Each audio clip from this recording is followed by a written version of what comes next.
We're switching roles. I'm bad cop, you're good cop. No, we're not cops. In my head, I saw that differently. The Pokemon Detective Pikachu trailer is here, and after 2 decades of waiting since Pokemon first debuted, we've got our first look at the first ever live-action Pokemon movie. But this one doesn't star Ash Ketchum questing for 8 badges in Kanto. Instead, it follows Tim Goodman, a young man who wanted to be a Pokemon trainer when he was young, but wound up working a desk job as an insurance agent. He teams up with Detective Pikachu to solve a very personal case. They must find out what happened to Tim's missing father, Detective Harry Goodman. You want to find your pops? I'm your best bet. We're gonna do this, you and me. The duo seeks out clues in Rhyme City, a different kind of city where Pokemon are out and about rather than inside a Pokeball. And don't worry, we'll get to pointing out every last Pokemon in this trailer in just a moment. Put down the stapler, or I will electrocute you. To solve the mystery, Tim and Pikachu partner up with a reporter named Lucy, who has a trusty Psyduck at her side. The movie appears to be loosely adapting the plot of the Detective Pikachu game, but most of it is fresh material, as we see them running from a trio of Greninja, battling a Charizard in an underground arena, and venturing out to this forested area where some kind of crazy Inception stuff is going on. And it looks like Psyduck may be unleashing all of the psychic energy pent up in its head with this massive energy explosion, similar to how we see in the anime. But we'll have to wait and see the movie to find out how that all pieces together. Here's every Pokemon and reference we found. In the opening scenes of the trailer, we're already treated to an assortment of Pokemon. In the air, we see Pidgeotto, Comfey, and Flabébé with red flowers. A ton of signs on the right reference Pokemon here too. Victor's has a Victini, there's a Wooper, and a Petalil. The cotton candy Pokemon Swirlix, and a stylized Sylveon. Berry Universe and Puff Palace refer to 2 foods Pokemon are known to love. Just a few seconds later, a Charmander runs by. There's a Dodrio behind it, and near the center, a Bouffalant in the background. And you can spot a Braviary perched on the right. The big Jigglypuff and Gengar balloons in the background are for a Pokemon parade. The parade workers seem to be dressed the same as the Pokemon balloons, with some dressed in purple for Gengar and others in blue and brown who are probably headed to a Squirtle balloon. Lucy also appears to have a Spoink bobblehead on her dashboard. Tim's room has a ton of Pokemon references. There are quite a few posters for Pokemon battle events. There are 2 championship posters for the Cerulean Arena, one featuring a Charizard on the right, and one with a Blastoise on the wall to the left of the door. Cerulean City is in Kanto, the setting of the first generation Pokemon games, and is home to Misty's water-type gym.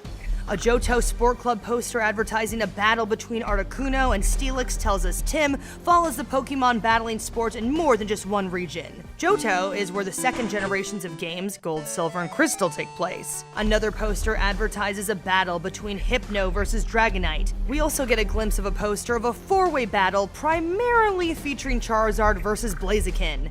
Above them all is Rayquaza, and Rayquaza's name is on a poster on the back of the door to Tim's room. There are 2 posters for Pokemon championships in different regions like Sinnoh and Johto that have Roman numerals, likely inspired by real-world Super Bowl ads. To the right of this poster, framed by adorable Pikachu ears used as the bed's headboard, is a poster featuring Reshiram and Zekrom, the main legendary Pokemon introduced in the 5th generation, Pokemon Black and White. The train ticket Tim looks at is from Leaventown to Rhyme City. Rhyme City is the setting for the Detective Pikachu game, and Leaventown is Tim's small hometown that doesn't exist in the Pokemon world otherwise. Really, it's just a pun. Get it? Leaventown? For Rhyme City?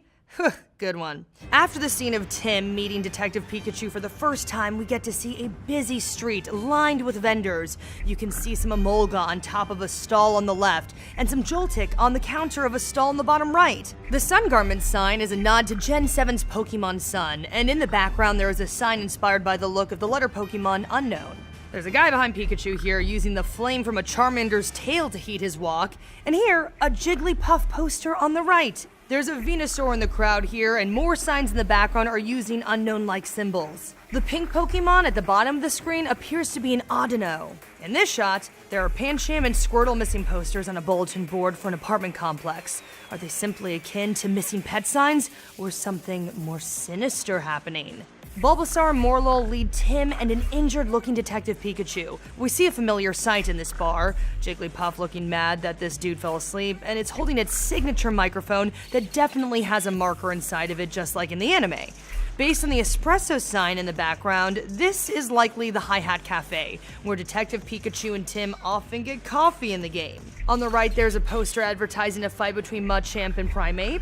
Odd how many ads there are for Pokemon fighting when there aren't supposed to be Pokemon battles in Rhyme City. In the next shot, we get a glimpse of one of these arenas with a Charizard breathing fire in a pose reminiscent of his first ever trading card. 3 Greninja give chase, one using what looks to be a water shuriken. Easy to miss, but there's a Pancham on the bottom as the camera pans in, showing a Rufflet on the left and a Squirtle on the right. It's blurry, but these look like Apom running around the corner. Mischievous Apom were the cause of Tim and Detective Pikachu's first case in the game. I'm stretching out my ears. Would you let me go? Lucy wearing Psyduck in her backpack. Cute and makes sense. Psyduck isn't the most agile Pokemon. Pikachu tries to play bad cop during this interrogation, but Mr. Mime throws up its invisible barrier move just in time. Skipping ahead a bit, Pikachu and Tim look tense in what looks like a laboratory, and Greninja again are giving chase. Back in the woods from earlier, Psyduck is screaming, and we're assuming this explosion is a result of it unleashing its pent-up psychic blast like in the anime. The final, an epic scene in the trailer, Charizard flying up to attack poor Pikachu. This Charizard has a scar in its right eye, making it look especially battle-worn. But that's not all. In addition to this trailer that's packed with Pokemon, Warner Brothers also released a new poster that has some pretty major reveals in it. Here's everything we noticed. If you look closely, you can see a purple M2 in the dumpster, our best hint that Mewtwo will play a key role in the movie.